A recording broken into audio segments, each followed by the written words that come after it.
Here we are, AVN 2018, Trendsetter here with Asa Akira. Asa, how are you today? I'm doing great, thank you. How are you? Good. How have the festivities been treating you right now? First time for me here in Vegas, but it really seems, the atmosphere is really nice and friendly. And as you as a talent, is it sometimes a little bit overwhelming when you get the reaction you do from fans? I wouldn't say overwhelming, but I was under the impression that Wednesdays were B2B.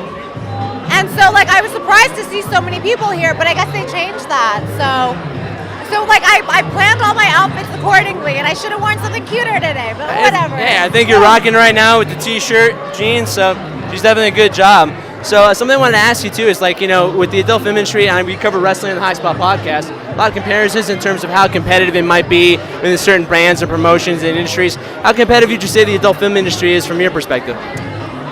Honestly, I've had a really different experience than a lot of girls. At any given time in porn, there's 5 Asian girls, and that's just enough to make one movie. So there's not so much competition between us, because we're all gonna get work. However, if you're a white brunette, I think it's probably a lot more competitive, or a blonde, or whatever, and so yeah. When you schedule your scenes or do work in that sense, obviously you can dictate your own schedule, but in that sense, do you also make sure you plan enough time to basically take some time off and unwind and be able to relax and unplug for a little bit? That's always the plan. It never quite works out like that. Porn is honestly like any other freelance work. It's you have months where you're so busy you could cry, and then there's months that are so dead that you're maybe I should get a real job. So it goes back and forth. And one more thing too, there are positive and negatives with both social media and anything, in terms of hearing criticism and scrutiny in any field. How important is it for you to surround yourself with such positive people to make sure that you don't pay attention to that negativity?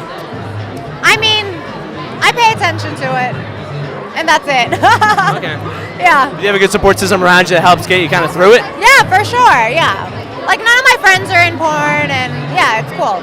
Asa, it's been an honor for me to talk to you. You're definitely somebody I wanted to speak to because it's my first time here in Vegas. But before I leave, I had to make sure I do this. Before I leave Vegas, you're going to be part of an official group we want to invite you in. It's called The Crew. So all you do is put these 2 fingers together, you touch, and now you're part of the Jersey Wrecking Crew here on the High Spot podcast. Oh my God, thank you. Meaning that all our followers, all our wrestling followers will now follow you. We will support you, and we will always have your back. So thank you so much.